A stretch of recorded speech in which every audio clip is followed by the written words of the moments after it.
అందరికీ నమస్కారం. 45 days training programme లో భాగంగా మైక్రోసాఫ్ట్ ఎక్సెల్ పార్ట్ 3 మ్యాక్రోస్ గురించి ఈరోజు డిస్కస్ చేద్దాం.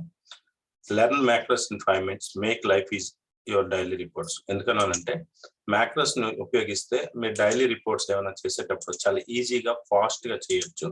సింగిల్ స్ట్రోక్ లో మీ ప్రాబ్లమ్స్ క్లియర్ చేయొచ్చు. సో సపోజ్ ఇక్కడ నేను ఒక 2 రిపోర్ట్స్ చూపిస్తున్నాను. ఈ 2 రిపోర్ట్స్ జనరల్ గా రిపోర్ట్స్ అన్ని చేసిన తర్వాత సార్టింగ్ చేయడం, అంటే ఏదైనా వర్క్ రిపిటేషన్ వర్క్ ఉంటే దాన్ని రికార్డ్ చేసి ఒక కీ దానికి అసైన్ చేయడం వల్ల ఆ వర్క్ ని మళ్ళా రిపీటెడ్ గా చేయడానికి ఈ మ్యాక్రోస్ అనేవి బాగా ఉపయోగపడతాయి. అంటే ఎలాగంటే సపోజ్ ఇక్కడ ఈ రిపోర్ట్ లో ఈ కాలం కాలం మీద సార్టింగ్ పెడదాం అనుకుంటున్నాను. సో సార్టింగ్ చేసి ఉంచుతాను. అలాగే ఈ పక్కన ఇంకో దాని కాలమ్స్, ఇవన్నీ కూడా 1 by 1 చేస్తాం. ఇవన్నిటిని మ్యాక్రో ద్వారా రికార్డ్ చేసిస్తే మనము ఒక సింగిల్ కీ లేదా ఒక సింగిల్ స్ట్రోక్ తో ఈ ప్రాసెస్ అంతా సెకండ్స్ లో జరిగిపోద్ది. ఎలా జరుగుతుంది అనేది ఇప్పుడు మనకు చూపిస్తాను. సో ఇప్పుడు నేను ఏదైతే వర్క్ చేస్తున్నానో ఆ వర్క్ ని ముందు మ్యాక్రో ఆన్ చేసి రికార్డ్ చేయాలి. ఇక్కడ వ్యూలోకి వెళ్తే మ్యాక్రోస్ అని ఉంటాయి. దీంట్లో రికార్డ్ మ్యాక్రోస్ అని అంటారు. ఈ రికార్డ్ మ్యాక్రోస్ లో ఒక పేరు పెట్టుకుంటాం. ఏదో షార్ట్ 9 అని పెట్టుకున్నాను నేమ్. అలాగే మీరు దానికి షార్ట్ కట్ కీ కూడా ఇచ్చుకోవచ్చు. మీరు కంట్రోల్ ఏదో ఒకటి మీకు నచ్చేది ఇచ్చి ఓకే చేయండి. ఇప్పుడు మ్యాక్రో రికార్డ్ అనేది స్టార్ట్ అవుతుంది. చూస్తే ఇక్కడ స్టాప్ రికార్డింగ్ ఉందంటే మ్యాక్రో రికార్డ్ ఆన్ లో ఉండాలి. ఇప్పుడు మనం ఏం చేస్తున్నా వర్క్ అంతా రికార్డ్ అవుతుంటది. సో ఫస్ట్ దాన్ని ఇలా సెలెక్ట్ చేసుకొని ఇక్కడ నేను సెలెక్ట్ అయిపోయిన తర్వాత డాటా షార్ట్ చేస్తున్నాను. షార్ట్ అనేది లార్జెస్ట్ ఇక్కడ స్మాలెస్ట్ లార్జెస్ట్ అని పెట్టుకుంటున్నాను. ఓకే అంటున్నాను. సో ఆటోమేటిక్ గా స్మాలెస్ట్ లార్జెస్ట్ గా మారిపోయింది. అలాగే సెకండ్ షీట్ కి వెళ్ళాను. ఇక్కడ కూడా సెలెక్ట్ చేస్తున్నాను.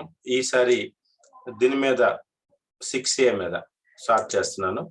ఇక్కడ 6A మీద స్మాలెస్ట్ లార్జెస్ట్ అని పెట్టాను.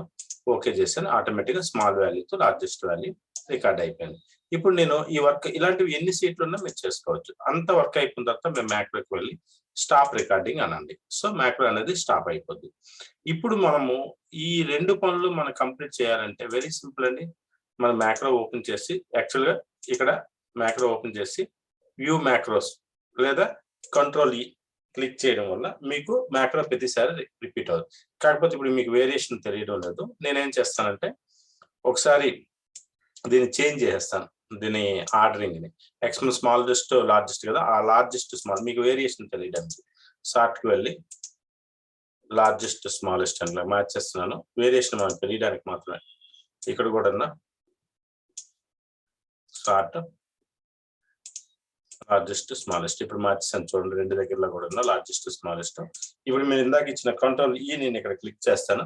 చూడండి ఆటోమేటిక్ గా స్మాలెస్ట్ లార్జెస్ట్ ఆటోమేటిక్ గా చేంజ్ అయిపోతుంది మ్యాక్రో. ఇలా చేయొచ్చు. వ్యూలోకి వెళ్ళిన తర్వాత మ్యాక్రోస్ అంటాం, వ్యూ మ్యాక్రోస్ అంటాం. మీకు ఇక్కడ మ్యాక్రోస్ 9 ఉంది కదా, జస్ట్ దీన్ని సెలెక్ట్ చేసి రన్ అని క్లిక్ చేస్తే ఆటోమేటిక్ గా మనం ఏ విధంగా అయితే మ్యాక్రోకి ఎఫెక్ట్ ఇచ్చామో ఆటోమేటిక్ గా మ్యాక్రోగా రన్ మారిపోద్ది. ఇదండి మనకి మ్యాక్రోస్ ని యూజ్ చేసుకొని మనము చేయొచ్చు. So thank you for watching.